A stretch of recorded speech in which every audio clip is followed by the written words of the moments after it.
வணக்கம் தமிழா. நீ வெற்றி அடைவதை உன்னை தவிர வேறு யாராலுமே தடுக்க முடியாது. நீ நான் பார்க்கக்கூடிய topic 7th science most expected questions வரக்கூடிய போட்டித் தேர்வுகளுக்கு உங்களுக்கு மிக மிக பயனுள்ளதாக இருக்கும். இதோடைய பிடிஎஃப் டிஸ்கிரிப்ஷன் லிங்க்லேயே இருக்குது. கண்டிப்பாக நீங்கள் அதை டவுன்லோட் பண்ணி படித்துக் கொள்ளலாம். உங்கள் நண்பர்களுக்கும் ஷேர் பண்ணுங்கள்.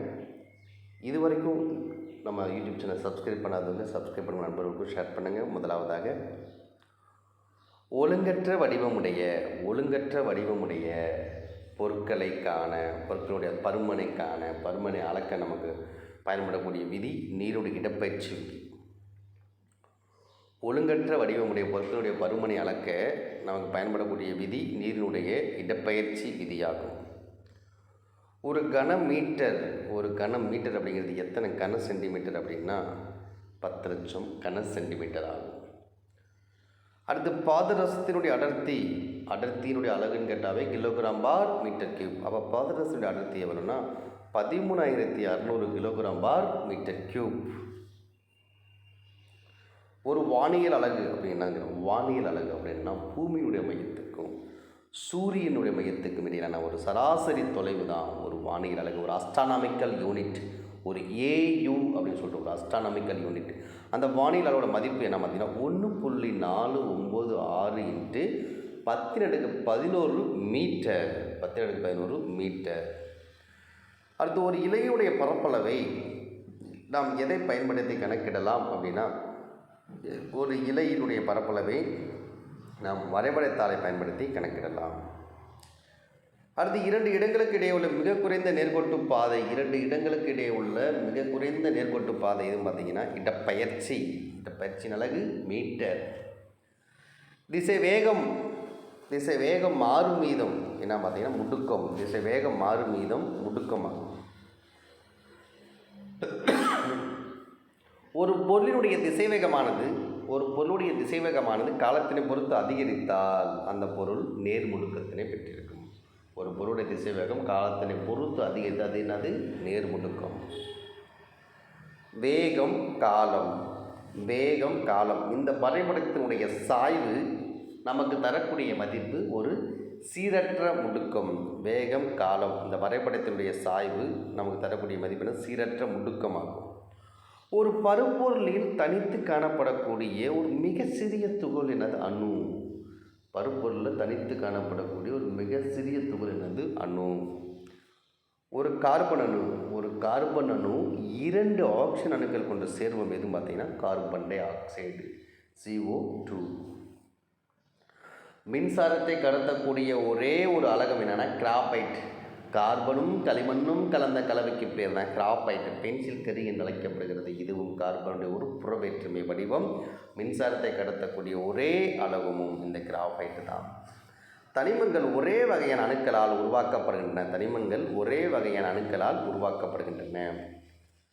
தனிமங்களுடைய குறியீடுகள் தனிமம் லத்தீன் அல்லது கிரேக்க பெயரிலிருந்து பெறப்பட்டன. இதுவரை அறியப்பட்ட நம்மளுடைய தனிமங்கள் தான் 118. இந்த தனிமங்களுடைய வகைப்படுத்தக்கூடிய அமைப்பு நம்ம international union of pure and applied chemistry. தனிமங்கள் தூய பொருட்களினுடைய ஒரு எளிமையான வடிவமாகும். தனிமங்கள் பேர் நம்ம எழுதும்போது எப்பொழுதும் பார்த்தீங்கன்னா ஒரு முதலெழுத்து எப்படியுமே பெரிய எழுத்தால் எழுத வேண்டும். தனிமங்கள் எழுதும்போது எப்பொழுதுமே முதலெழுத்தை பெரிய எழுத்தால் எழுத வேண்டும். 3 அணுக்களுக்கு மேலாக உள்ள மூலக்கூறுகளை பல அணு மூலக்கூறுகள் அப்படின்னு சொல்கிறோம். கார்பனுடைய வேலன்சி எலக்ட்ரான், கார்பனுடைய இணைதிறன் எவ்வளோ பார்த்தீங்கன்னா 4. கார்பனுடைய இணைதிறன் 4, ஹைட்ரஜனுடைய இணைதிறன் 1. இப்போ மீத்தேனுடைய மூலக்கூறு வாய்ப்பாடு என்னது? CH4. கார்பனுடைய இணைதிறன் 4, ஹைட்ரஜனுடைய இணைதிறன் 1, மீத்தேனுடைய மூலக்கூறு வாய்ப்பாடு CH4. வளிமண்டலத்தில் அதிக அளவு காணப்படக்கூடிய வாயு நைட்ரஜன். அட்மாஸ்பியரில் அதிக அளவு நைட்ரஜன் இருக்குது 78%, ஆக்சிஜன் 21%. அட்மாஸ்பியர். ஆனால் பூமியில் அதிக அளவு இருக்கக்கூடிய தனிமம் கேட்டாங்கன்னா ஆக்சிஜன். இது அண்டத்தில் அதிகமாக காணப்படுதுன்னா ஹைட்ரஜனும் ஹீலியமும். ஒரு அணுவில் காணப்படக்கூடிய மிக சிறிய துகள்கள் என்னன்னு பார்த்தீங்கன்னா அடிப்படை துகள்கள். அணுவிட உட்கருவில் காணப்படக்கூடியது புரோட்டானும் நியூட்ரானும். இந்த புரோட்டான் ப்ளஸ் நியூட்ரான் நியூக்ளியான்கள். அணுவினுடைய உட்கருவை சுற்றி வரக்கூடியது எலக்ட்ரான்கள். அணுவினுடைய உட்கருவை சுற்றி வரக்கூடியது எலக்ட்ரான்கள். மெக்னீசியம் அணுவினுடைய வெளிவட்ட பாதையான 2 எலக்ட்ரானை கொண்டிருக்கிறது அப்படின்னா அந்த மெக்னீசியனோட அந்த வெளிவட்ட பாதையுடைய எலக்ட்ரான் என்ன சொல்கிறோம், இணைதிறன் சொல்கிறோம். அப்போ மெக்னீசியனோட இணைதிறன் என்னன்னா 2. மலரினுடைய ஆண் இனப்பெருக்க உறுப்பு, மலருடைய ஆண் இனப்பெருக்க உறுப்புக்கு என்ன பேர், மகரந்தத்தாள். பெண் இனப்பெருக்க உறுப்பு மலருக்கு சூலகம். சூலக வட்டத்தில் பருத்த அடிப்பகுத்த இந்த சூலகம் கருவுறுதலுக்கு பிறகு இந்த சூலானது என்னவாக மாறுகிறதுனா விதையாக மாறுகிறது. அபிசினியா என்று சொல்லக்கூடிய வெள்ளை அலையாற்றி தாவரத்தில் காணப்படக்கூடிய வேர்கள் சுவாச வேர்கள். அபிசினியா என்று சொல்லக்கூடிய வெள்ளை அலையாற்றி தாவரம் சதுப்பு நில தாவரங்கள் காணப்படக்கூடிய இந்த வேர்கள் சுவாச வேர்களில் அழைக்கப்படுகிறது. சுவாச வேர்கள் எடுத்துக்காட்டு எது கேட்டாலும் அபிசினியா அல்லது வெள்ளை அலையாற்றி சதுப்பு நில காடுகளில் காணப்படக்கூடிய ஒரு தாவர வகை. குமிழ வகைக்கு ஒரு எடுத்துக்காட்டு வெங்காயம் மற்றும் பூண்டு.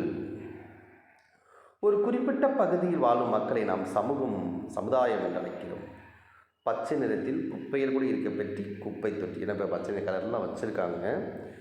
கண் உலகினை காண பயன்படும் சாளரங்களாக கருதப்படுகிறது. மயிர்கால்கள் முடியை மென்மையாக வைத்திருக்க எண்ணெயை உற்பத்தி செய்கிறது. காச நோய் எதால் பரவுது, காச நோய் பாக்டீரியாவில் பரவக்கூடிய காற்றின் மூலம் பரவக்கூடிய ஒரு நோய் மைக்கோபாக்டீரியம் டியூபர்குலோசிஸ். மைக்கோபாக்டீரியம் டியூபர்குலோசிஸ் என்ற குச்சி வடிவ பாக்டீரியாவால் காற்றின் மூலமாக பரவக்கூடிய நோய் காச நோய். பிறந்த குழந்தைக்கு முதல்ல செலுத்தப்படக்கூடிய தடுப்பூசி என்னென்னா காச நோய் தடுப்பூசி, பிசிஜி தடுப்பூசி நம்ம சொல்கிறோம். மருத்துவர்கள் மருத்துவ வெப்பநிலையை பயன்படுத்தி மனித உடல் வெப்பநிலையை அளக்கிறாங்க. அதாவது ஃபேரன்ஹீட்டில் அளப்பாங்க.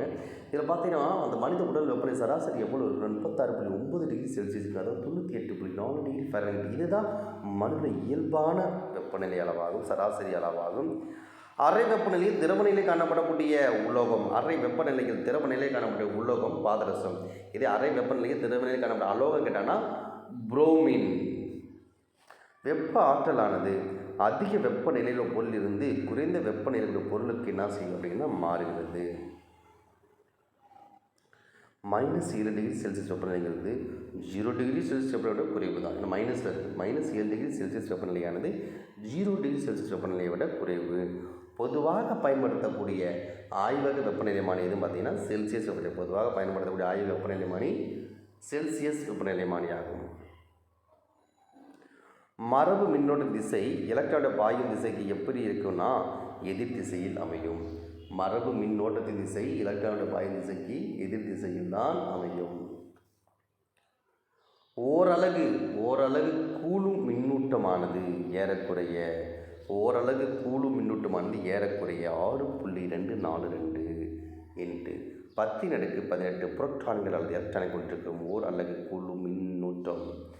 மின்னோட்டத்தை அளக்க பயன்படுத்தக்கூடிய கருவி அம்மீட்டர்.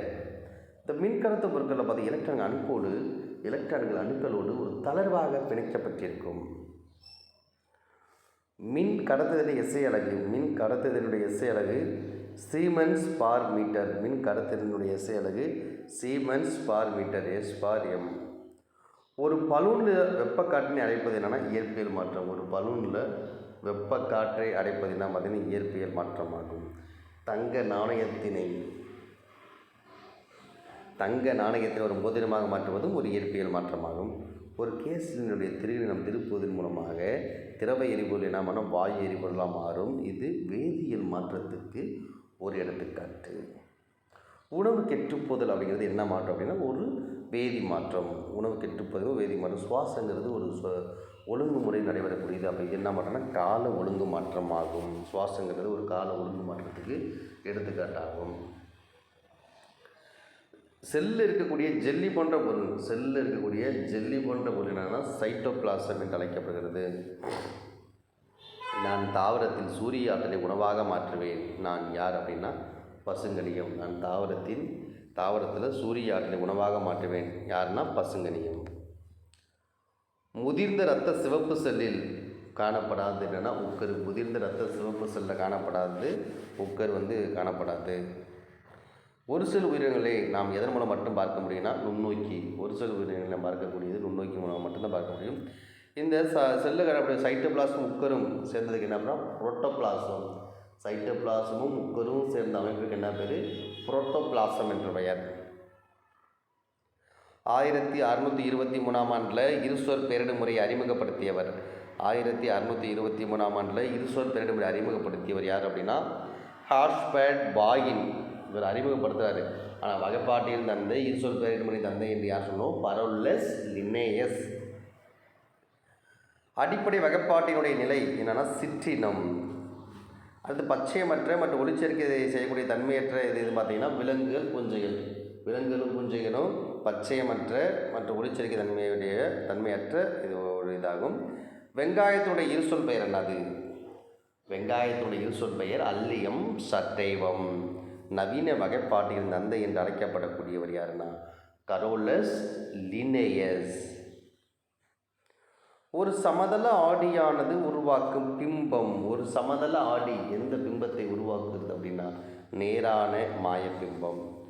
ஒழுங்கற்ற எதிரொலிப்பானது பொருட்களை காண உதவுகிறது. ஒழுங்கற்ற எதிரொலிப்பானது பொருட்களை காண உதவுகிறது. ஒளிக்கதிர்கள் பளபளப்பான பரப்பின் மீது விழும்போது அவை என்ன செய்யும் பார்த்தீங்கன்னா எதிரொலிப்பு அடைகிறது. சூரிய ஒளி, இந்த சன்லைட்டானது 7 நிறங்களுடைய கலவையாகும். ஒரு வெண்மை நிற ஒளியானது ஒரு வெள்ளொளியானது 7 வண்ணங்களாக பிரிகையுடைய நிகழ்ச்சிக்கு என்ன பேர் அப்படின்னா நிறப்பிரிகை. ஒரு வெள்ளொளியானது 7 வண்ணங்களாக பிரிகையுடைய நிகழ்ச்சிக்கு நிறப்பிரிகை என்று பெயர். சந்திரன் சூரியனிடமிருந்து வரக்கூடிய ஒளிக்கதிர்களை என்ன செய்கிறது அப்படின்னா எதிரொலிப்பு செய்கிறது. சூரிய ஒளியில் அடங்கியுள்ள வண்ணங்களை பிரிக்க பயன்படும் முறை என்னன்னா முப்பட்டகம். சொரசொரப்பான பரப்பின் மேல் நடைபெறக்கூடிய எதிரொலிப்பு ஒழுங்கற்ற எதிரொலிப்பு. சொரசொரப்பான பரப்பின் மேல் ஒழுங்கற்ற எதிரொலிப்பு நடைபெறும். பளபளப்பானதுன்னா ஒழுங்கான எதிரொலிப்பு. வளர்பிறை அப்படிங்கிறது என்ன? வளர்தல் அல்லது வெளிச்சத்தில் விரிவடைதல். வளர்பிறை அப்படிங்கிறது வளர்தல் அல்லது வெளிச்சத்தில் விரிவடைதல் ஆகும்.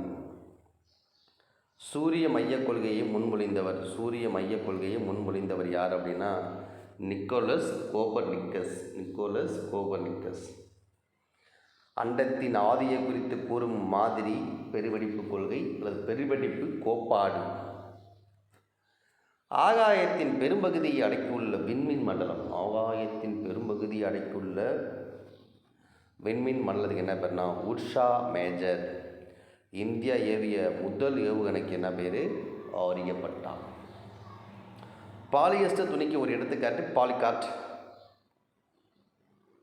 பல வகையான நெகிழிகளை இனங்காண பயன்படுத்தக்கூடிய குறியீடு என்னென்னா ரெசின் குறியீடு. சிறிய அலகுகளான பல ஒற்றைப்படைகளின் தொடர்ச்சியான சங்கிலித்தொடர் அமைப்புக்கு பெயர் பலபடி. ஒரு முழுமையான இயற்கை இலக்கிய எடுத்துக்காட்டு பருத்தி. முழுமையான ஒரு இயற்கை இலக்கிய எடுத்துக்காட்டு பருத்தி. கக்குன்களை கொதிக்க வைத்து பெறும் இயற்கை இலை. கக்குன்களை கொதிக்க வைத்து பெறும் இயற்கை இலைக்கு என்ன பண்ணால் பட்டு. பென்சிலினை முதல்ல கண்டுபிடிச்சவர் யார் அப்படின்னா அலெக்சாண்டர் பிளெமிங்.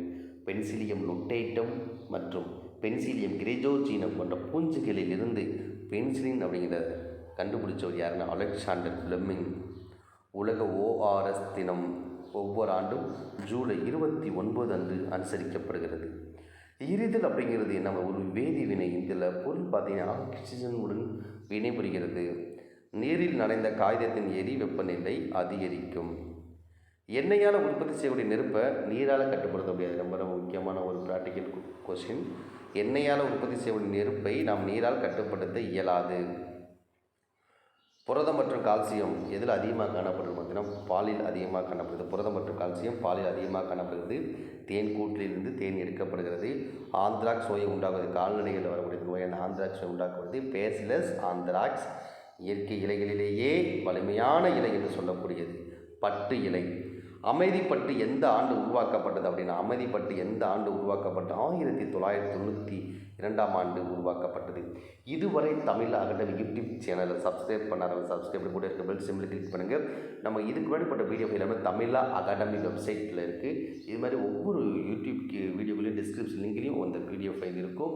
நண்பர்களுக்கும் ஷேர் பண்ணுங்கள், லைக் பண்ணுங்கள். அது எந்த மாதிரி வீடியோஸ் அப்படிங்கிறத கமெண்ட் பண்ணுங்கள்.